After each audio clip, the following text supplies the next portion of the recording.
Bonjour mesdames et messieurs et bienvenue pour ce quatrième numéro de la saison 2 de French Big Ballers. Je suis toujours avec Nas. Comment ça va Nas? Eh ben écoute, moi ça va très très bien. De retour après un petit week-end à Paris, dans lequel j'ai profité de voir entre autres un journaliste pour une petite interview par rapport au compte. Un petit peu fatigué, mais tout va bien. Et je suis toujours accompagné aussi d'Adrien. Comment ça va Adrien? Écoute, ça va, pas de journaliste, quelques carences, mais ça va quand même. On commence par l'actu, messieurs, qui est Allez, un peu c'est riche, parti. puisque qui dit décembre dit période de Noël, et c'est en ce mois particulier que les parents prospectent pour acheter les plus beaux cadeaux à leur fils préféré parce que le second n'est qu'un adopté bouffeur de quinoa. Il en est de même en NBA puisque les rumeurs s'identifient en décembre à l'approche de la date importantissime du 15 décembre puisque messieurs, c'est à cette date que les free agents, les joueurs signés cet été lors de la free agency peuvent être échangés. C'est par exemple le cas de KCP chez nous et de plusieurs d'entre eux. On va pouvoir revenir ensemble sur trois rumeurs qui lient les Lakers à des joueurs plus ou moins bons, on va le dire. Plus ou moins. Et on commence peut-être par le meilleur, par le poids lourd, non pas en termes de niveau mais en termes de poids tout court. Carmelo Anthony, messieurs, qui a été coupé par Daryl Morey, le GM des Rockets, il y a plusieurs semaines. Et récemment, il y a un article de The Athletic qui reprenait les mots, ou plutôt l'absence de mots de LeBron concernant la situation de son ami Melo, et qui évoquait le souhait du King de jouer aux côtés de l'ancien Nugget. Est-ce que vous avez pu... Oui, je crois que tu as réagi sur ça, Adrien, sur le compte, non? Sur le cas Carmelo, non, pas plus Non, que ça. Non? c'était moi sur le compte qui avait Ah, réagi dessus. excuse-moi. Ouais, ouais, et j'avais dit que c'était non. J'avais déjà dit que c'était non d'ailleurs 2 mois à l'époque où il avait été coupé.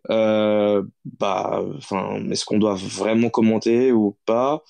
On en avait un peu parlé en plus. On avait dit que Melo, bon, c'était un joueur que moi personnellement j'aime bien, mais qui est pas à la hauteur depuis plusieurs saisons, qui est tout simplement pas à la hauteur en fait, pas à la hauteur du rôle qu'il aimerait avoir dans toutes les équipes qui traversent. On l'a vu à OKC, il aimerait être voilà un titulaire indiscutable à qui on donne beaucoup de tickets de tir, etc. Mais il ne les mérite pas en fait, il ne les mérite pas. Et pour le coup, l'ajout de Melo sur le roster, je pense que c'est tout sauf la direction que l'on devrait prendre. Adrien, ton avis, je crois qu'on l'avait déjà donné. Ouais, mais c'est pareil, il n'y a aucun intérêt à faire venir Carmelo maintenant. Surtout qu'on a réussi dernièrement à intégrer plus ou moins Beasley dans la rotation et Ouais, qu'il c'est montre que vrai, même sur des minutes limitées, ben, Beasley est toujours au niveau, du moins offensivement. c'est clair. L'autre souci avec Carmelo, c'est que s'il ne s'est pas réinventé à Houston avec Mike D'Antoni, il y a peu de chances qu'il se réinvente avec aucun coach ni aucune autre équipe. Donc ça va plomber un petit peu, je pense, le jeu qu'on voudrait mettre en place, enfin nous, que nous voudrions voir en place à LA. Et là, la question, je ne vais pas dire sous-jacente, mais est-ce qu'il faut faire plaisir ou est-ce qu'il faut faire ce petit cadeau à LeBron en période de Noël? Ben, je crois pas que ce soit vraiment lui rendre service que de lui donner un Carmelo, puisqu'il y a moyen de bousiller l'équilibre du vestiaire qui semble plutôt bien vivre. Donc tu as une espèce de création de clan avec un premier cercle autour de LeBron, et je crois que ça serait bien plus néfaste qu'autre chose. Donc il faut que le front office balaye ses desiderata et cherche ailleurs. Mais qu'on se rassure, apparemment, d'après les dires des insiders proches de la franchise, LeBron n'aurait jamais touché un mot du Camelo au front office en réclamant de signer le joueur. C'est Ouais. juste un souhait qu'il aurait donné. Enfin, de toute façon, on le sait que que LeBron aimerait jouer avec Melo, Wade et Ah oui, de CP3. toute façon, Mais voilà. ils sont très bons amis de toute manière, donc on voit pas pourquoi ces rumeurs n'auraient pas pu, entre guillemets, faire surface. Maintenant, bon, Voilà.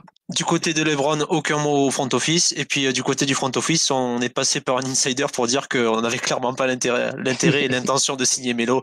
Donc je pense que c'est un sujet clos. sujet clos. Voilà. On passe au deuxième joueur. Allez, Lui aussi est lié. Trevor Ariza, qui espérait signer un yes. gros salaire chez un prétendant au titre cet été, qui s'est rendu compte que Phoenix n'en était pas vraiment un.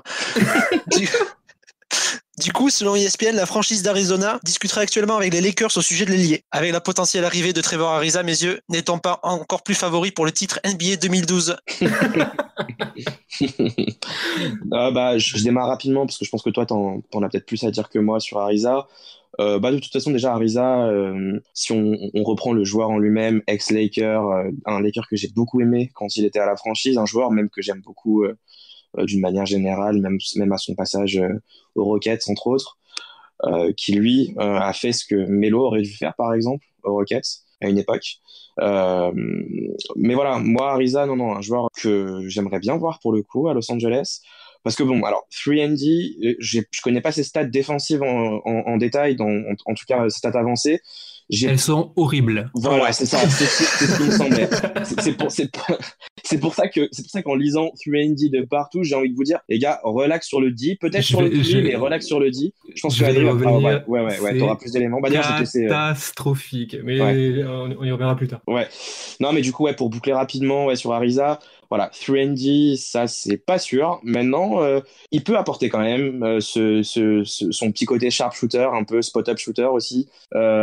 Ça peut toujours servir, en fait, d'avoir un mec qui prend les tirs qu'on lui donne, qui va pas chercher forcément plus loin. Et puis bon, Ariza, il est quand même aussi voilà, à la passe, etc. C'est pas un incapable, si vous voulez, dans le registre. Puis voilà, un ex de la franchise et tout, pourquoi pas.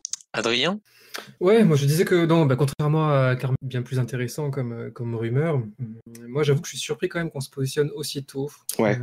Je crois que je me demande si c'était pas Vosges déjà qui avait dit qu'il y avait pas mal d'équipes qui allaient téléphoner Phoenix à partir du 15 décembre pour voir s'il y avait moyen de monter un trade, mais je ne nous voyais pas dans cette liste-là. Moi je croyais qu'on allait plutôt attendre patiemment que le marché des buyouts arrive en février pour essayer de le récupérer s'il était encore dispo. Donc j'essaie de voir dans un premier temps le pour, tu vois, sur ce move-là. Et je me dis que le front office doit vouloir faire un truc à la Chandler, c'est-à-dire rajouter un joueur qui est titré avec nous, qui a souvent évolué dans des environnements compétitifs, qui sait ce que c'est que les playoffs, donc ça serait pour rassurer LeBron dans du win now, ou du moins pour essayer de voir jusqu'où peut aller ce roster en playoffs. Et puis je te coupe, qui est aussi un bon role player, faut quand même le dire. Tu vois. Oui, c'est ça, qui connaît son rôle. Voilà, c'est ça. C'est ce qui nous manque quand même par certains moments. Qui sait ce qu'il sait faire et qui sait ce qu'il ne sait pas faire. Ça, c'est sûr. Exactement. Ça, c'est une chose on peut remercier aussi Maxi Anthony de l'avoir vraiment aussi bien modelé dans ce rôle du stretch 4, 3D. Alors, 3D, on peut revenir à dire, parce qu'on peut retrouver à dire dessus. Non, mais ne serait-ce que pour le tir, parce que si tu regardes finalement ses stats en carrière, ça n'a jamais été un sniper, hein, de loin. Il dépasse très, très rarement, je sais même pas s'il le fait plus d'une fois ou deux, le 40% de loin sur une saison. Mais il en tire un paquet quand même, Ariza, non, d'une manière générale aussi. Il en tirait beaucoup, plus de 6. Il en tirait plus de 6 l'année dernière à Houston. C'est un petit peu baissé cette année. Mais bon, tu peux dire que le système et le roster dysfonctionnel à Phoenix fait que s'il vient à LA, forcément, ça sera mieux. Oui, puis c'est pas Klay Thompson non plus, quoi. Ça, c'est sûr. On part pas avec cette. J'entends sur l'efficacité au tir, entre autres. Voilà, donc ça, c'est sur les points positifs, c'est juste ça, tu vois. Et un point que soulevait sur Twitter à Laker Film Room, c'est de se dire que, mine de rien, sur le poste 3, on n'a personne pour ralentir les grands alliés de la ligue. C'est pas faux. Tu vois, qui on envoie sur Durant. Mais ouais, la question c'est est-ce que justement Ariza est capable d'arrêter Durant? Parce que cette saison, Ariza, le seul endroit où il est en positif de tête, c'est sur les spot-up. Ouais. Après, il se fait souiller sur pick and roll, en isolation. Au poste 20, il est en dessous de la moyenne. Un petit peu à l'image de son équipe aussi, non, quand même. Et la question qui me vient après, c'est contre quoi? Parce que là, il y a des rumeurs qui parlent de KCP envoyé aux Sixers avec un premier tour protégé des Suns, et Ariza aux Lakers, puis Markelle Fultz et ses soucis de santé aux Suns. Mais du coup... Enfoiré. Mais quoi, j'ai rien dit, j'ai pas ri, je me suis retenu. Force et honneur, mon frère. Mais voilà, est-ce que nous... Je vais poser la question, ça peut faire flipper certains, mais est-ce qu'aujourd'hui, ça vaut le coup de lâcher KCP pour Ariza? Justement, c'est la grande question finalement à laquelle on doit répondre, sur laquelle on doit se positionner. Moi, je pense que non. Je vais un peu épiloguer sur la défense, parce que toi, tu cites les catégories effectivement liées au DPOE, qui est positif, donc c'est pas une bonne chose pour Ariza. Mais il y a pire que ça. Hein. Il a la deuxième plus mauvaise marque au Player Impact plus-minus de Phoenix. Il y a juste Crawford qui fait pire que lui, et il a la plus mauvaise marque au on-off luck adjusted, donc c'est le différentiel on-off, mais où tu enlèves un petit peu tous les facteurs. Ça faut voir les rotations aussi au Suns, c'est comment ça fonctionne. Oui, mais certes, mais lui, c'est sa production en D qui le plombe. C'est parce qu'il est. L'équipe est tellement meilleure en défense quand il quitte le terrain. Tu vois, c'est ça qui le. Non, c'est sûr. Quand tu regardes ses stats, donc non, c'est pas bon. C'est vraiment pas un grand signe pour savoir qu'est-ce qu'il reste en défense de Trevor Ariza. Alors, tu parles donc de KCP. Moi, c'était une des raisons pour laquelle faire venir Ariza me pose problème, parce que tu le fais venir et tu sacrifies au moins 2 joueurs. Et le premier, effectivement, c'est KCP. Et le truc, c'est que KCP, dernièrement, c'est quand même pas mal. C'est pas mal sur un stretch de 5-6 matchs sur maintenant plus d'une vingtaine, pas loin de 30 maintenant. Mais je préfère une trajectoire ascendante qu'une trajectoire en dents de scie. Là, ça fait depuis 2 semaines qu'il est dans le mieux. Ça fait depuis 2 semaines, on voit qu'il a retrouvé son tir de loin et où il est redevenu tu vois, une sorte de joueur très très compatible avec LeBron quand il s'agit d'étirer ou de jouer très vite en transition. Donc moi déjà, ça me gêne pour KCP. En fait, j'entends que tu fasses un move si le joueur que tu prends est amené à être vachement supérieur par rapport à KCP, par rapport au rôle qu'il a et à l'impact qu'il a. Mais aujourd'hui, je suis désolé, mais Ariza à son âge, qui est le contexte de Phoenix ou pas d'ailleurs, niveau production, c'est similaire ou un peu moins bien que KCP. Et tu vas perdre du temps à réapprendre les systèmes. Bon, ça devrait peut-être pas prendre si longtemps que ça. Mais tu vas retrouver des automatismes avec les joueurs alors que KCP est dans le groupe et mine de rien, la plus-value, elle est pas flagrante comme ça. Je t'avoue quand même que j'aurais préféré avoir le Ariza il y a 8 mois que le KCP qu'on a maintenant, tu vois. Ouais, sauf que le Ariza, je me demande même si statistiquement parlant, tu vois. Il était moins bon même. Ouais, c'est ça. Ouais. Si le KCP de maintenant n'est pas meilleur que le Ariza d'il y a 8 mois. Et de tête, j'ai regardé, il y avait Crangy qui disait qu'en gros, même le KCP de l'année dernière, statistiquement, il était meilleur que le Ariza de l'année dernière. Et voilà, Ariza, c'est l'avantage qu'il y a, c'est que c'est un 3-4. Ça veut dire que Ingram sera forcément un 2 tout le reste de la saison, vu que tu enlèves un shooting guard avec KCP. Mais ouais, voilà, c'est tout. Il n'y a pas vraiment de plus-value à part ça, à part 5 cm sur la taille du joueur. Ouais. Et j'en reviens moi donc au deuxième joueur qui risquerait d'être sacrifié. Et c'est pas Ingram pour moi, c'est au moins Beasley qui à nouveau toutes ses minutes seraient mangées par Ariza puisqu'ils sont exactement sur la même position en 3-4. Ouais. Et alors que Beasley lui montre qu'il est toujours un scoreur élite, bien plus qu'Ariza. Et qu'il est aussi plus playmaker qu'Ariza. Enfin, tu le vois faire des choses sur pick and roll, quand il doit kick la balle, ou même... Enfin, non, il est bon à la passe. Vraiment, il est bon, il peut faire jouer les autres. Ouais. Sur pick and roll, Ariza, il aime quand même bien attaquer le panier, Beasley, mais bon. Ariza, t'as une espèce... Il semblerait que cette année, il soit plus playmaker qu'il n'était à Houston, mais je lui fais pas confiance. Okay. Donc moi, ça me pose un problème. Et après, tu auras aussi le gros problème avec Ariza, c'est la redistribution des minutes. Même si tu sacrifies Beasley, il faut que tu aies d'autres minutes pour lui en donner au moins 25. Tu vois, tu fais pas venir Ariza si c'est pour juste lui filer 15 minutes. Quel est l'intérêt? Donc tu restes comme ça, alors que KCP s'habitue à cette espèce de rôle. En gros, je joue. Moi, c'est peut-être parce que je le voyais justement dans ces 15 minutes Ariza que j'étais plutôt pour, tu vois. Mais c'est vrai que maintenant, ce que tu dis, ça se comprend très bien aussi. Disons qu'en plus, le problème, c'est donc tu mets donc les minutes sont sur le poste 3-4 vont quand même être redistribuées. Et qu'est-ce qui va en pâtir en premier? Donc, tu auras Beasley et tu auras aussi Kuzma. Et là, le deuxième souci, c'est que Kuzma, comme KCP, depuis ces 2 dernières semaines, ça va bien mieux. Ouais. Et donc, lui coller quelqu'un d'autre sur le poste 4... moi, je suis pas hyper convaincu que ce soit lui rendre service à ce moment de la saison. Mais même si sincèrement, moi, j'aurais pas vu Ariza grailler les minutes de Kuzma, je l'aurais peut-être plus vu sortir en 3 du banc, par exemple, tu vois. Mais bon, ouais. Mais poste 3, actuellement, tu as déjà LeBron et Ingram. Ouais, non, mais oui, c'est sûr. Tu vois, donc qui t'enlève? Si tu enlèves les minutes si tu dis que Ingram prend minutes uniquement sur le poste 2, donc ça veut dire que Josh Hart, toute l'année, il ne jouera que 18. C'est un problème. Oui, non, mais c'est clair. Ça pose effectivement. Moins, vu que Rondo va revenir et qu'il va forcément décaler Lonzo sur quelques minutes sur le poste 2. Donc, un move, actuellement, je suis pas sûr que ce soit la bonne option. Ok. Aussi, et alors, tu as parlé de la contrepartie, parce que si Phoenix veut un asset à un moment donné, de quel pic on parle? Qui c'est qui enverrait un pic à qui? De tête, c'est les Suns qui enverraient un pic protégé aux Sixers. Ah d'accord, ok, ça va. Parce que alors, si il s'agit que ce soit nous, en plus des KCP, on doit non, là, c'était hors de question. Là. Ah là, c'est hors de question. non, mais non. Pour moi, il est hors de question de toucher au pic 2019, parce que dans tous les cas de figure, on va avoir un roster relativement à poil à l'été 2019, et on a besoin de ce pic pour remplir le roster. Ouais, non, mais... Il y avait eu des questions par rapport à ces rumeurs, vu que c'est tout récent. Il y avait des questions sur l'impact de ce transfert, de ce potentiel transfert, sur le cas Ingram, que ce soit au niveau des minutes ou que ce soit de son avenir, puisque ça évoquait déjà l'idée que ce soit un premier move avant de balancer Ingram contre, par exemple, Bradley Beal ou Anthony Davis. Ouais. Je vais citer les hâtes. Du coup, c'est Claire Nvy, Jekyll75 et Jérémy underscore 190 qui avaient des questions quasi similaires sur l'impact de ce move sur le cas Ingram. Est-ce que vous voulez en toucher 2 mots de ça, Adrien, peut-être? Ouais, on va avoir Anthony Davis. C'est pour ça que j'avais dit Adrien.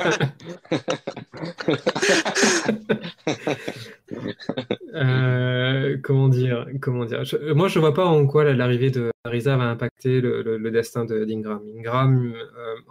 Et je maintiens que je ne crois pas que ce front office va toucher au cap space 2019. Donc, à mon avis, Bradley Beal ne viendra pas. C'est pour ça que je croyais pas non plus des masses à la rumeur comme quoi on voulait John Wall. Ouais. Ça me semblait un peu étonnant. Donc, à mon avis, c'est pas lié. Non, j'ai quand même l'impression qu'Ingram a les faveurs du FO, en plus, franchement, d'une manière générale, tu vois. En tout cas, il a ses faveurs du front office dans l'idée d'un trade, mais oui. pas tout de suite. Ouais. Il sait que c'est la meilleure pièce qu'on a, mais... Puis, je vois mal...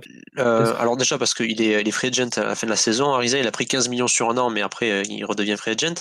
Mais je vois mal un front office aujourd'hui se dire qu'il va miser sur un role player de 33 ans pour remplacer sa future star parce qu'elle sera échangée dans un trade. Je vois pas en quel... Ouais, non, la logique, elle est un peu tendue. Donc si les gens croient que Ariza va s'inscrire dans la durée avec cette équipe-là, ouais, là, ça, j'y crois encore moins. Il y avait, je crois que c'est Crunchy aussi qui avait qui avait sorti des stats avancées avec une projection sur différentes années, sur les années qui avaient fait Ariza, donc de 2013 à 2017 et sur les années à venir.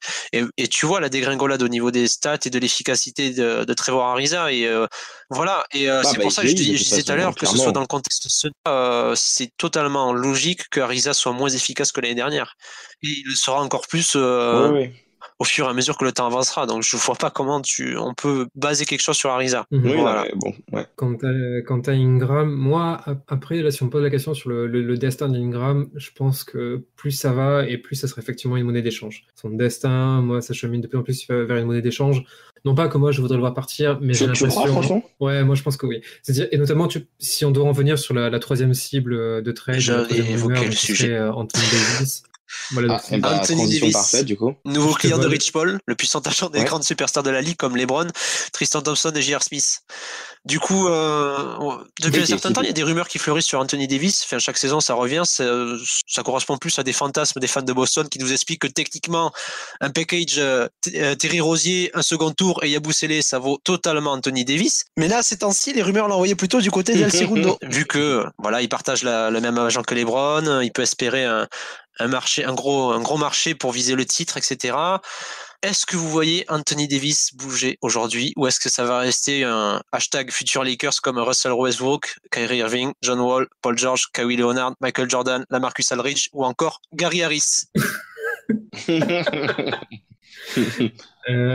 C'est compliqué quand même. Moi, je trouve ça devient très compliqué. Et le seul cas où ça pourrait advenir, c'est que t'as Davis qui fait comme Leonard, ou comme Paul George, ou comme Butler, tu vois, qui disent non, je me casse. J'en ai marre de New Orleans et je me casse. J'en ai marre de cette franchise de merde de la Louisiane et du poulet frit. C'est ça, vous gagnez pas assez, vous avez fait le move pour Randall bien trop tard, donc je m'en vais.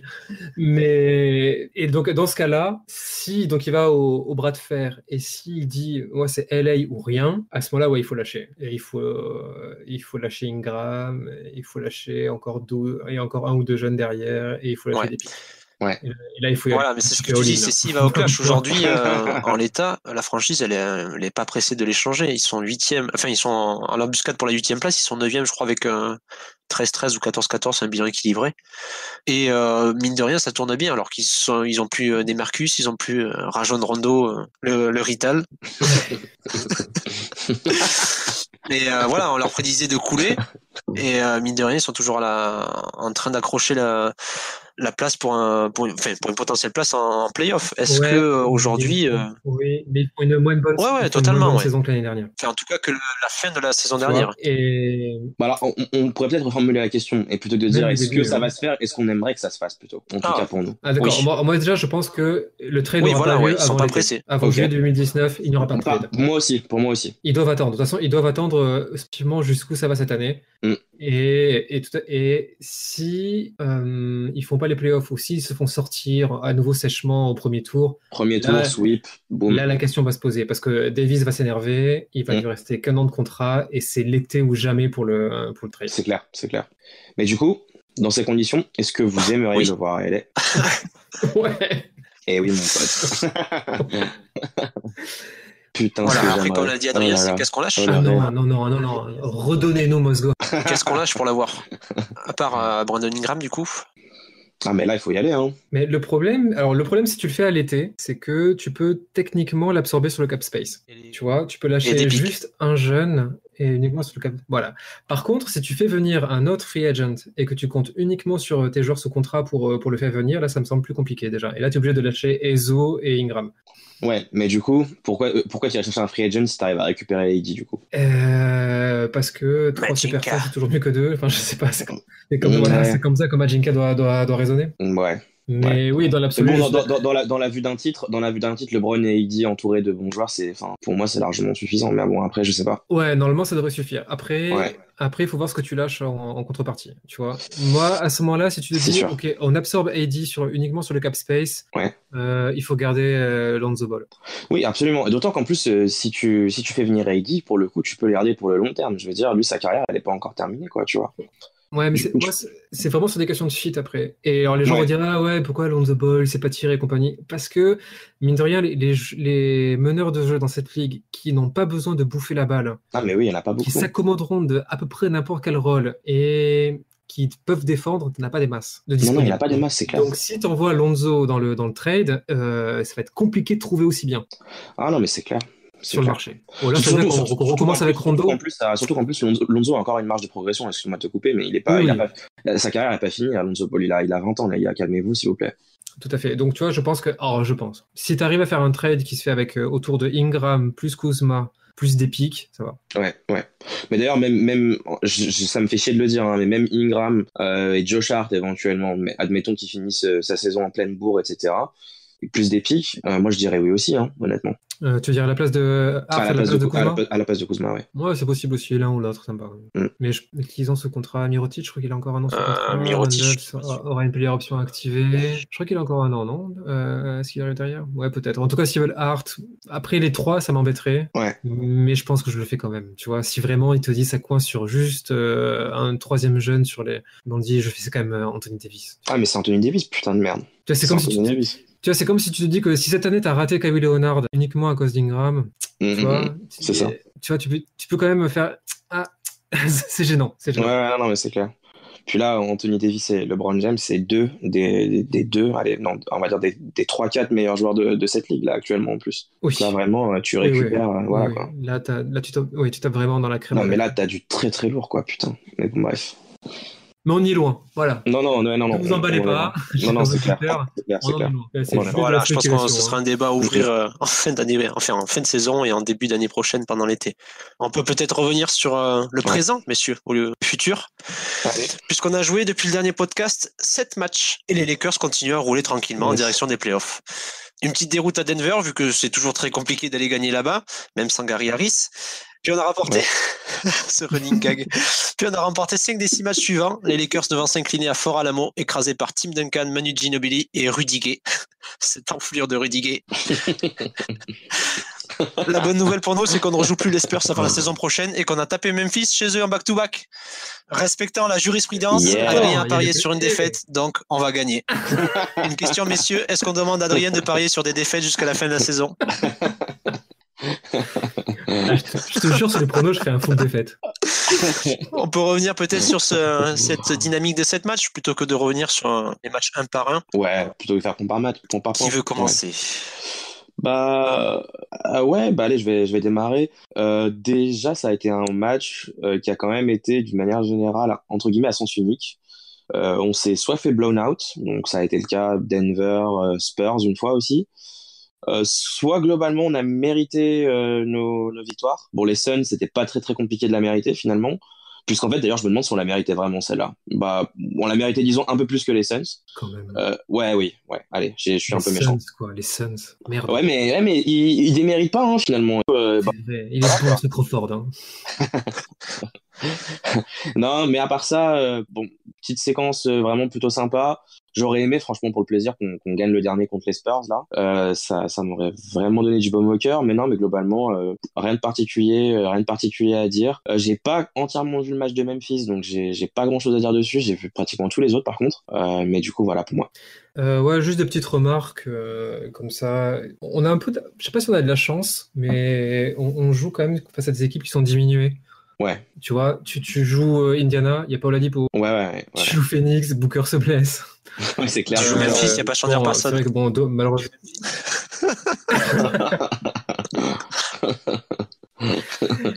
Et ouais, tu joues à Denver, il n'y a pas Isaiah Thomas. Bref, à chaque fois, tu vois, il leur manque quand même leur top joueur en fait. C'est vrai que chacun, il manque tout le temps leur franchise player, quoi. Il leur manque leur franchise player à chaque fois. Ouais. Et donc, bon, on en profite, c'est très bien.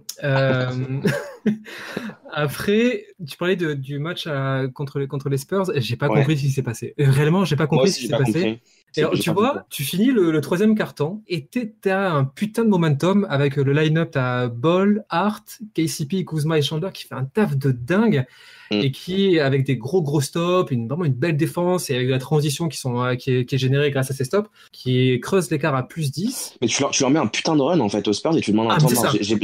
Non, c'est pas un temps mort. Non, c'est la fin du troisième temps, début du quatrième, et Walton démarre avec LeBron, KCP, c'est vrai. Bisley et Chandler. Et là, tu fais, qu'est-ce qui s'est passé? Qu'est-ce qui s'est passé, quoi? Il y a juste, tu vois, c'est pas la mi-temps ou autre. Non, t'as juste une 2 minutes. Putain, mais laisse l'équipe quel momentum. Laisse le line-up quel momentum. Et après, ça a été peu à peu, les Spurs sont revenus et Walton a cherché à nouveau allez, je veux faire entrer les titulaires, je vais changer un ou deux joueurs pour essayer de retrouver, tu vois, un peu d'élan et de l'énergie. Il a jamais retrouvé. Et tu fais un sale carton. On parle du carton du cauchemar face aux Raptors chez nous. Ouais. Mais alors, ce quatrième carton contre les Spurs, il est moche, hein, aussi. Hein. Non, il est vilain. Après, il faut quand même être aidé par les refs sur celui-ci. Faut quand même le dire, tu vois. Franchement, quand tu regardes les images, j'ai trouvé qu'ils ont été quand même très gentils avec DeRozan. Franchement, ils l'ont pas mal bail-out sur le quatrième carton. Et honnêtement, l'une des raisons pour lesquelles on se fait vraiment tabasser, on se fait fesser sur le quatrième carton, c'est parce qu'il tire un nombre incalculable de lancers francs. Alors, il les met les lancers francs, on est bien d'accord, mais voilà, il a eu les calls et peut-être que nous, il y a eu 2-3 actions où on les a pas eu non plus, tu vois. Et t'as aussi ça et aussi le fait que LeBron n'a pas le feu sur ce match-là. Mais bon, est-ce qu'on peut vraiment lui en vouloir à LeBron? Je veux dire, c'est lui qui fait. Non, mais je pas LeBron de cette année. Absolument. Non, mais moi non plus. Mais c'est vrai que LeBron d'autant que c'est lui qui te sauve le match contre les Spurs à domicile et qui sort pour le coup un quatrième carton de l'espace. Encore, tu vois, il tire depuis Sacramento pour clore le match. Il est monstrueux, quoi, tu vois. Mais là, petite forme sur ce run, LeBron. Sur ce run de 7 matchs, c'est 30 points par match. Son arme fatale. Il est incroyable. Il est incroyable, clairement. Mais sur ce match-là, sur ce dernier carton, tu vois, là, ça rentre pas. Tu vois, les fameux tirs où il se dit, OK, les hit checks. Voilà, c'est ça, exactement. Sur ceux-là, il rentre pas ce soir et tu sens que à l'énergie, ça part peu à peu et tu laisses pisser le match. C'est ça. Après, de manière globale, moi, honnêtement, je ressors de cette match de manière finalement très optimiste, hein, tu vois. Optimiste, ouais. Je me dis, mais merde, on est une bonne équipe. Puis en plus, on en parlait en off, mais il y a eu un peu plus de système quand même. Il y a eu des essais en tout cas. Honnêtement, depuis le début de l'année dans ce podcast, on s'est beaucoup lamenté. Ouais. Tu vois, et moi, le premier, j'ai un peu un côté Cassandre et je me on fera pas les playoffs et tout. Là, je ressors là, je me dis, non, on est une bonne équipe. On est une belle et bonne équipe. Et ça se voit d'ailleurs sur les chiffres, tu les as Clément, je sais pas comment, quoi, tu vois. Maintenant, on est 15e à l'offensive rating, on est 9e au defensive rating, et sur les 3 derniers matchs, on est 3e, sur les 6 derniers matchs, on est 3e au défensive et 11e à l'offensive. Donc non, on est une bonne équipe de la NBA. Waouh, il faut se le dire. Et donc 5-2, c'est un rythme normal pour nous. Oh, c'est un rythme cool, hein. 5-2, on va pas s'en plaindre. Voilà, le seul truc qui me gêne, c'est effectivement cette grosse défaite à Denver, parce que je pense qu'il nous manque encore un bon gros match contre un prétendant au titre. Ouais. Tu vois, on se fait fouetter par les Raptors. Contre Denver, on mange. Il nous encore un truc qui est. Bon, on va avoir les Clippers là déjà bientôt. Ouais, je disais très bientôt. J'allais dire qu'on avait été contre Sacramento en novembre, mais bon, ça compte pas non plus. Entendu. D'ailleurs, les Sacramento Kings qui se portent très très bien hein, depuis qu'on les a roustés. Big up aussi à Kyle Kuzma, qui mine de rien, depuis qu'on en a parlé dans le podcast, c'est bien mieux. Ouais. Pas plus tard d'ailleurs que contre les Suns, hein. Juste après qu'on ait drop le podcast de mémoire. Ouais, si possible. Je crois qu'on a laissé passer Indiana. On a laissé, ouais, plus que ça. Non, on l'a fait. Je pense qu'on l'a posté entre Indiana et Dallas. Non, peut-être pas. Je sais plus quand est-ce qu'on l'a posté. Je sais plus. J'ai plus souvenir.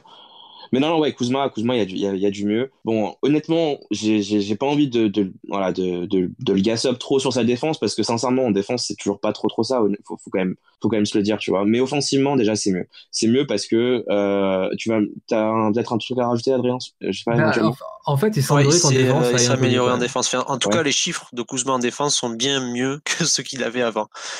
Ok. Ouais, même au niveau des passes. Alors, j'ai vu passer un commentaire et je pense qu'il va se reconnaître parce qu'il nous écoute, je le sais.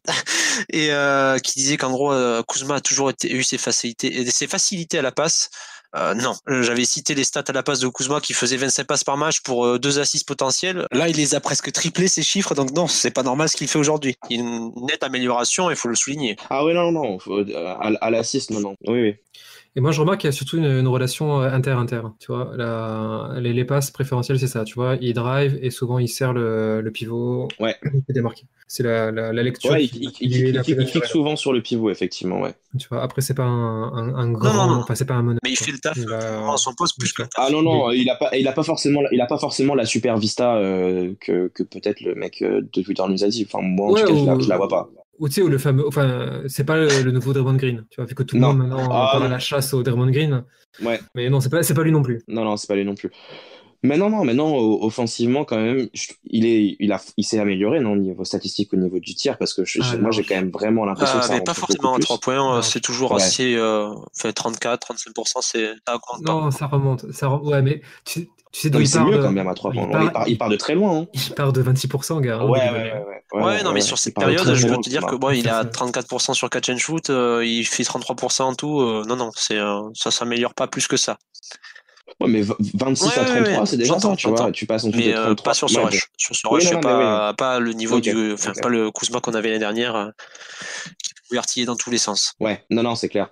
Maintenant, il a aussi décidé de un peu plus driver, mais à sa façon, c'est-à-dire avec son skill set offensif, qui est quand même ce qui était un peu sa marque de fabrique en début de saison dernière quand il a éclos les Lakers, tu vois. Et ça fait quand même un peu plus plaisir à voir, tu vois, faut le dire. Moi, je trouve aussi qu'il a un peu suivi les récriminations que j'avais à ce compte, c'est-à-dire qu'il a beaucoup plus maintenant de rôle off-ball. Ouais. Il s'entête moins à vouloir y aller tout seul sur le drive. Aussi à tirer en sortie de pick and roll, ce genre de choses. Il fait moins, j'ai l'impression. Notamment, il y a beaucoup plus de catch and shoot, de tir en sortie d'écran. Non, mais je pense qu'il t'écoute pendant le post. Je pense que c'est. C'est obligé. C'est obligé. Là, oui, c'est ça. Non seulement il m'écoute et sa mère aussi achète le Carfield Room. Ça, Mamacouz. Est-ce qu'on a fait le tour de ces 7 matchs, messieurs? Ou est-ce que vous voulez revenir encore sur quelque chose? Ouais, sur ça, oui. Ouais, moi, j'ai des choses à dire comme sur les... Alors, un premier point sur la comparaison des line-up des starters, parce que malgré tout, quand même, on a quand même 7 matchs où on n'a pas Ingram pendant la plupart d'entre eux. Mm-hmm. Et donc, on peut faire un bilan. Est-ce qu'on s'en sort mieux ou bien avec Ingram? Et donc, sur les chiffres, donc quand c'est Ingram qui est en titulaire au poste 2, on a 84 en offensive rating et 92 en defensive rating. Et quand c'est Josh qui est en titulaire au poste 2, ça fait 103 en offensive rating et 102 en defensive rating. Donc, ce nouveau 5 s'en sort mieux, mais à mon avis, et pour des raisons différentes. Et moi, j'ai mis l'hypothèse qu'il faut forcer, mais ça, on en parle, hein, c'est depuis le début de la saison, voire même depuis 1 an et demi, qu'il faut forcer une utilisation d'Ingram à l'instar de celle de Josh, c'est-à-dire avec beaucoup plus de jeux sans ballon et un volume conséquent de bons tirs qu'il doit prendre. Et j'allais dire oui, hein, tout en lui laissant une part dans les post-up et dans les isolations, là où ça fonctionne bien, quoi. Mais diminuer cette partie où il a la balle dans les mains et il demande un pick and roll. Enfin, il y a un écran qui vient, il joue le pick and roll et ça se finit. Un écran qui vient, il joue le pick and roll, il prend son tir et il jamais bien. quoi. Surtout que des systèmes même qui prennent des mi-distances en sortie d'écran, qui soient ouverts ou semi-ouverts, moi ça me pose pas de souci. Là, le match contre Memphis. Non, ou qui prennent la lane même des fois. Après, non, mais le match contre Memphis, on a pu voir des systèmes mis en place pour KCP qui sortait derrière un écran. C'est LeBron, je crois, qui lui posait. Et il venait poser son mi-distance, quasiment seul. Voilà, enfin, c'est des trucs simples à mettre en place, mais on les met pas en place pour Ingram. Et je sais pas, est-ce que c'est une volonté Moi, je pense aussi que c'est parfois plus grave. Ouais. Parfois, Ingram les refuse aussi. C'est la question que j'allais dire. Est-ce que c'est une volonté du front office, du coaching ou d'Ingram de ne pas jouer ce genre de système? Je sais pas. Moi, je pense que c'est à la fois le staff qui dessine pas pour lui et plus Ingram fait des choses où il semble être confortable, tu vois, sa petite zone de confort où il est pas efficace et ça s'entretient. Ce qui est dommage avec lui. Ouais. Par contre, puisque je parlais encore des line-up, on a sur ces derniers matchs, on a un vrai line-up de champions. Et alors, c'est Ball, Hart, James, Kuzma et Chandler. Ouais. Eux, ils te posent un plus 46 en net rating, ce qui est quand même assez monstrueux. Et moi, je pose un petit peu ces explications. Tu vois, on peut revenir effectivement sur le rôle en défense de Chandler qui indéniablement impacte à chaque fois les line-up au niveau de la défense. Mm-hmm. Parce que sur pick and roll, moi, je trouve finalement pas mal quand il sort, tu vois, sur du hard edge pour bloquer le ball handler. Il est quand même pas mal là-dessus. Et c'est aussi un fort rebondeur. Ça, il te sécurise le rebond plus que Maggie. Donc dans ce roster-là, tu as Lonzo qui est là pour contrôler le périmètre, Hart qui est un monstre à l'intérieur, encore une fois, hein, sur le dernier match, mais il n'y en a pas un qui domine au poste. C'est fou, hein. Ouais. Et donc on disait aussi Kuzma qui va mieux, on dit LeBron fait ce qu'il veut, donc pour moi c'est pas un facteur en défense. Et en attaque, Chandler il va très très bien avec James. Et tu vois, même s'il a toujours ce côté à faire des fautes sur la pose d'écran, James quand il appelle un écran avec Chandler, chaque fois il y a le contact et le décalage est fait. Donc soit après James peut se lancer sur pick and roll et là il provoque une aide et il ressort dans les corners, boum, tir ouvert. Soit il attaque et il dunk. Hein. Soit il attaque et il dunk. Soit après l'écran, ça force l'isolation. Enfin, ça force une isolation. Avec un mismatch. Et un mismatch. Et il a puni. Et, tu vois. Et donc, ce qui fait que ça marche très très bien avec ça. Et donc autour de lui, des mecs qui font pas refuser le tir ouvert dans le corner, que ce soit Josh, Kuzma ou Lonzo. Ou Lonzo ou KCP si KCP prend le rôle de Hart, tu vois. Donc ça, moi je pense que ça c'est pour ça que ce line-up là fonctionne très très bien et c'est un truc sur lequel on a eu des questions sur justement comment on fait cohabiter Kuzma, Ingram et LeBron, vu que là ça fonctionne bien sans Ingram. Est-ce que Ingram doit passer sur le banc? Est-ce qu'on doit garder les trois? Est-ce qu'on peut dire à nos auditeurs qu'on les garde pour la prochaine fois pour faire un dossier sur Brandon Ingram? Ouais, on les met de côté. Ouais, et notamment parce qu'on aura son parfait. Analysé. Ouais. C'est noté, le rendez-vous est pris. Autre chose, messieurs? Ouais, désolé, j'ai envie d'être bavard ce soir. Mais il y a un truc quand même, j'ai envie de revenir sur Memphis parce que c'est quand même une belle victoire. On a beau se dire, c'est comme Memphis, tu leur fais un blow chez eux, hein, face à une des meilleures équipes en défense de la ligue. Tu leur colles une belle victoire dans les dents. Et moi, ce que j'aime bien dans cette victoire, si je devais retenir un truc, c'est le nombre de tirs à 3 points. C'est notre meilleure marque de la saison. On tente 41 tirs à 3 points et la répartition, elle est très très bonne. C'est quasiment que du catch and shoot ou du tir en sortie d'écran. Tu vois, c'est que 3 tirs que LeBron prend tout seul avec son step back dont il a le secret. Mais sinon, c'est 6 tirs pour Zvi, c'est 8 tirs pour Kuzma, 9 pour KCP, 7 pour Josh et 5 pour Lonzo. Avec des pourcentages qui sont, sauf pour Ball, très encourageants. Donc, tu vois, on parlait au début de systèmes qui vont mieux. Ça y est, tu vois, on commence un petit peu à insister sur les pin down. On retrouve un petit peu ces trucs très, très basiques, mais qui sont malgré tout efficaces pour avoir des tirs ouverts ou semi-ouverts. Et je pense qu'il faut insister dans cette direction parce que c'est dans cette direction que va la ligue. Les top teams de la NBA aujourd'hui prennent beaucoup de tirs à 3 points, que ce soit Toronto. Tiens, je regardais le match entre les Bucks et les Raptors. C'est beaucoup de tirs à 3 points. Ils vont les chercher, hein, ces tirs rentables. Golden State, n'en parlons pas. Donc, voilà. Moi, je trouve que c'est bien si on continue, si on va dans la direction de ce qu'on a vu contre Memphis. Parfait. Eh bien, on va le voir tout de suite puisqu'on va enchaîner avec le calendrier, messieurs, et les pronostics. On est parti. Ouais, c'est parti. Mais déjà les pronostics de la semaine dernière. Est-ce que quelqu'un a le score? Hop. Je ne sais pas celui-là. Je le fais. Triche pas. Jamais. Je mets un point d'honneur à finir dernier. 5. Je pense que je me trompe sur la victoire à San Antonio. Je mets victoire à San Antonio. Ouais, non, toi, ça fait 4, 5 et 5. Ok. Donc, Nas c'est à 14. Moi, je suis à 12. Et Clément, toi, tu es à 5.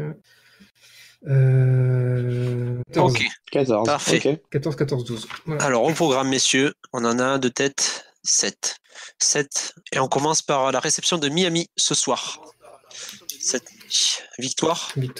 Moi, j'ai noté victoire aussi. Défaite. Non, moi, j'ai noté défaite, victoire. Full défaite. Ok, Adrien. Full défaite. Ouais. Réception de Miami. Victoire. Victoire pour moi. Houston à l'extérieur. Défaite. Ah oui. Ah, j'ai dit full défaite. Je suis à full défaite. Ouais, moi, ça sent la défaite sur celui-ci. Allez, je suis tendu. C'est parti. Charlotte à l'extérieur. Ouais. Défaite. Tu fais exprès, Adrien? Ouais, je dis que j'ai fait la full défaite. Ouais. Ok. Non, bah moi, j'attends ton avis. Victoire. Victoire. Ah, ça joue stratégique. Ouais. Victoire? Putain. Et tu vas voir, c'est encore plus couillu parce qu'on joue Washington en back-to-back, ils sont au fond du saut et je mets qu'on va perdre. C'est tellement nous. Ah ouais, juste après. Ça me paraît si gros. Défaite pour tout le monde? Ouais. Ok. Pour Washington, ouais. Ensuite, déplacement à Brooklyn. Non, victoire. Défaite pour Adrien. Russell, il va nous souiller. Et après Russell, retour de Julius Randle à la maison. Ah, il va nous souiller, Julius. Non, mais là, c'est défaite, mais assuré, ça part. Ah. Ouais. Allez, moi je laisse victoire. Ah ouais? Attends, je suis à combien là? Oula, ça fait 6-1 en tout.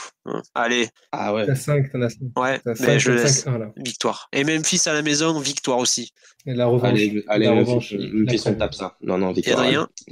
Ah ben non, Memphis, ça prend sa revanche. Ok. Donc on verra si t'as un meilleur score en prédisant que des défaites plutôt qu'en la jouant sérieux. Ça serait un peu. Ah là là. Ok. Rendez-vous pris pour voir ça dans 2 semaines du coup, messieurs. On passe au top flop. Yes. Un top, un flop. Qui c'est qui veut commencer par donner sur top? Moi, je donne mon top. Et mon top s'appelle Kentavious Caldwell-Pope. Je disais 47% au field goal, 40% à 3 points sur les derniers matchs. Donc voilà, je disais qu'il avait pris le rôle qu'on attendait de lui. C'est un parfait complément de LeBron James.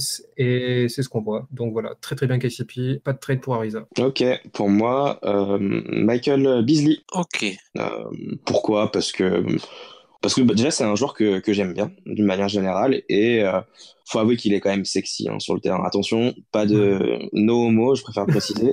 Mais si, tu nous le disais en off. Mais voilà, Beasley, non, c'est un joueur que j'aime bien. J'aime beaucoup d'une manière générale la façon dont il prend ses tirs, tout ce qui est spin move, etc. Ça me plaît énormément. Ouais, il est élégant quand même. Il est élégant, franchement, il a du style. Moi, Beasley. Et en cool, tu vois, et c'est pas excité, tu vois. À l'image du fumeur de. C'est ça. C'est smooth, quoi. C'est ça, exactement. Je vais vous avouer quelque chose.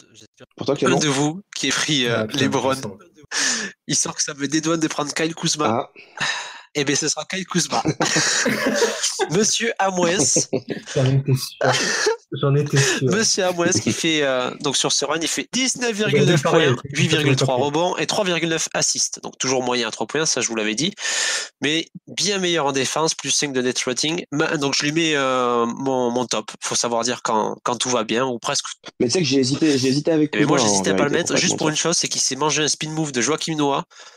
C'était quasiment éliminatoire, ça. Voilà, donc le top, Kyle Kuzma. Les flops, messieurs. Qui veut commencer? Adrien, peut-être? Alors moi, en fait, comme on fait quand même, on sort d'une semaine à 5-2 et que l'équipe, elle tourne bien, c'est quand même compliqué de sortir un flop. Alors, c'est plus qu'un flop, c'est un avertissement. Et c'est un avertissement sur Mykhailiuk. Ouais. Alors, tout n'est pas négatif, hein. Loin de là. Hein. Tu prends son dernier carton contre Memphis, où tu vois, il a enquillé ses 2 derniers 3 points, là, qui sont nos derniers points sur la rencontre. Et même son impact global sur le terrain est très très bon. Mais parfois, la sélection de Efficacité tir, au tir, ouais. le choix des actions, tu vois, parfois il s'entête à vouloir attaquer le cercle, alors qu'on sait que la finition, c'est son gros problème. C'était son gros problème en NCAA, et ça ne peut être que pire en NBA. Donc il faut faire attention à là, un petit peu de calmer ses ardeurs et de se contenter d'être, ne serait-ce que pour cette année, un Corver-like pour LeBron James. Ça sera déjà très bien pour lui. Ton Ouais. flop, Nas? Pour moi, alors, mais ouais, comme disait Adri, flop, bah, en fait, j'ai envie de dire, Kyle Kuzma, tu as envie de dire Kyle Kuzma? non. J'ai envie de dire à contre-cœur, bah, j'aurais pu prendre la voie facile et dire Ingram, mais je vais dire à contre-cœur Lonzo, honnêtement. Trahison. Alors, avant de me faire insulter, Disgrâce. ouais. Alors, avant de me faire insulter, parce que c'est littéralement mon joueur préféré aux Lakers, je commence à être un peu fatigué de devoir sur Twitter tous les matins pour expliquer aux gens que oui, il ne met pas dedans, mais c'est un très bon joueur. J'aimerais, s'il te plaît, que tu mettes dedans et que tu fasses un peu fermer des bouches pour éviter que ce soit à moi de le faire tous les matins. Voilà, c'est tout. Mais il n'est pas aidé. Hein. Non, il est pas aidé. Non, mais c'est clair. Franchement, il n'est pas aidé. Hein. C'est clair. Non, mais c'est clair. Mais je faisais une réflexion, tu vois. Je me faisais une réflexion même, tu vois, quand tu lui mets dans un line-up avec Chandler, ouais. Et où tu lui demandes de gérer, tu vois, de créer sur pick and roll avec Chandler. Autant avec LeBron, ça marche hyper bien, mais avec lui, ça marche pas. Parce que Chandler, évidemment, bon, quand il prend l'écran, t'as quoi comme option? T'as les 3 autres gars, ils sont statiques autour. Donc soit il attaque le cercle et il passe pas à l'aise à faire ça. C'est pas le mec le plus véloce de la Terre, ça c'est sûr. Ou alors, en tout cas, du moins, la finition, ça va pas. Il y a vraiment un truc qui va pas, où il doit être plus crafty autour du cercle. Je sais pas, il doit trouver un truc, mais en tout cas, il est pas à l'aise. Soit tu lui laisses le pull-up mid-range, où il est encore moins à l'aise. Et donc voilà quoi. Ce qu'il aime faire, ressortir dans le corner ou ressortir au périmètre, ou alors servir le mec en pick and pop, tu lui donnes pas ces options-là. Donc, c'est compliqué, tu vois. C'est compliqué. Après, cela dit, le pick and roll n'a jamais été à la force de Lonzo, et même cette saison, c'est cata sur ces situations-là. Donc, ouais. Mais tu vois, quitte à lui donner des actions sur pick and roll, va déjà ne lui dire tu tires pas, mais tu lui donnes au moins un intérieur qui va, plutôt que de prendre l'écran, qui va slip l'écran. Et en slip l'écran, qui va créer déjà un premier espace que lui va pouvoir exploiter. Soit à la passe, soit en s'engouffrant dans la ligne de pénétration, et après en provoquant une net et en ressortant sur l'extérieur. Ouais. Mais pas avec un truc traditionnel à la Chandler McGee, où il est moins à l'aise. Bon, c'est juste... Après, ceci étant dit, il rate quand même un paquet de tirs qui sont pas très compliqués non plus. Tu vois. Et des tirs ouverts. Et voilà, moi c'est vraiment je parlais effectivement des tirs ouverts, tu vois, et c'est vraiment sur ça que voilà, j'ai un petit avertissement. C'est mon joueur, voilà, un peu mon petit chouchou, faut le dire, mais il y a des moments, mon pote, il va falloir les mettre les tirs, parce qu'alors là, statistiquement sur la saison, on aurait pu trouver des excuses là il y a un mois, surtout à 3 points, parce que c'était pas si vilain que ça, mais alors là ça commence vraiment à puer, mon pote, donc il va falloir se reprendre. Et moi, mon flop, enfin je veux dire mon moins plutôt, parce que c'est pas vraiment un flop, mais ça va être Javel McGee. Il fait ses stats, je crois qu'il fait 8 points, 7 rebonds et quasiment 2 blocs en 22 ou 23 minutes, je sais plus, 21 minutes. Ouais, c'est ça. Et mais sauf mais tu vois quand même qu'il est rapidement en dès qu'il fatigue sévèrement dans l'impact offensif et défensif. Défensivement, j'ai l'impression qu'il est plus, comme disait Adrien, c'est pas un hasard que la line-up qui fonctionne le mieux, c'est avec Chandler en pivot. Et même offensivement, enfin, quand il est sur le parquet, sur cette période-là, on est à 95,6 points pour son possession. Et quand offensivement, j'entends, hein. Et défensivement, c'est 108 points, 1,2 alloués face à l'attaque. Enfin, voilà, c'est moins 12,7 de net rating, c'est quand même un impact négatif assez conséquent. Donc, ça sera un avertissement pour notre ami McGee. Ouais, c'est vrai que je le regardais jouer dernièrement, je me disais, tiens, il est en train de plus en plus ressembler à quelqu'un qui a signé pour le minimum. Ouais. Tu vois ce que je veux dire? Tu dis, ouais, c'est bien, mais tu vois, sans plus, quoi. Voilà, puis, sans autant que ce soit un poids mort, quoi. Mais il rentre dans le rang, quoi. C'est pas un bust, c'est pas ce qu'on est en train de dire. Mais tu vois, et quand il commence à prendre du mid-range aussi, tu fais. Ah ouais, mais là, tu sens que ça pue vraiment. Il y a un truc qui est cassé, tu vois, dans la dynamique. Ouais, ça, c'est vrai que c'est. Non, puis McGee, le souci aussi, c'est que voilà, je le disais un peu tout à l'heure, il est très rapidement en foul trouble, en fait. Quand tu commences à l'attaquer un peu, c'est-à-dire quand t'as un pivot ou un 4 qui est capable de de l'attaquer en 1 contre 1, il va provoquer beaucoup de fautes. Il va sortir rapidement et il va pas jouer beaucoup de minutes en fait, tout simplement. Je pense que ces minutes se restreignent aussi beaucoup parce que franchement, on se prendrait des sacrés roustes à l'intérieur s'il devait les jouer toutes ces minutes. Tu vois ce que je veux dire? Les Spurs, par exemple, c'est l'exemple vraiment parfait, quoi. Aldridge nous massacre. Il nous massacre. Genre, le mec, il s'est fait plaisir, putain.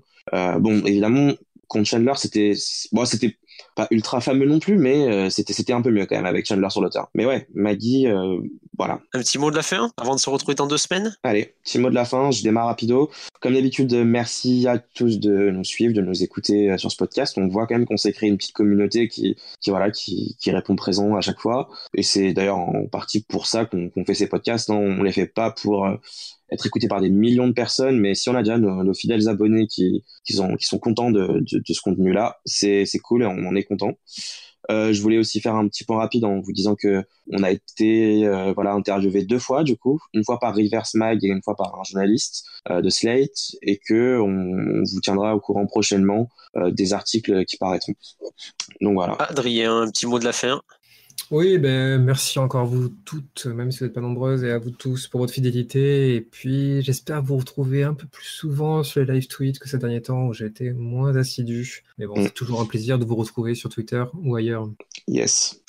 Moi, ça sera un petit big up au commentateur de Memphis qui nous a sorti un Sviatoslav et son camarade qui a dit wouh, et du coup finalement Sviatoslav Mikhailou qui finit à 11 points en enquillant 3 tirs à 3 points pour finir.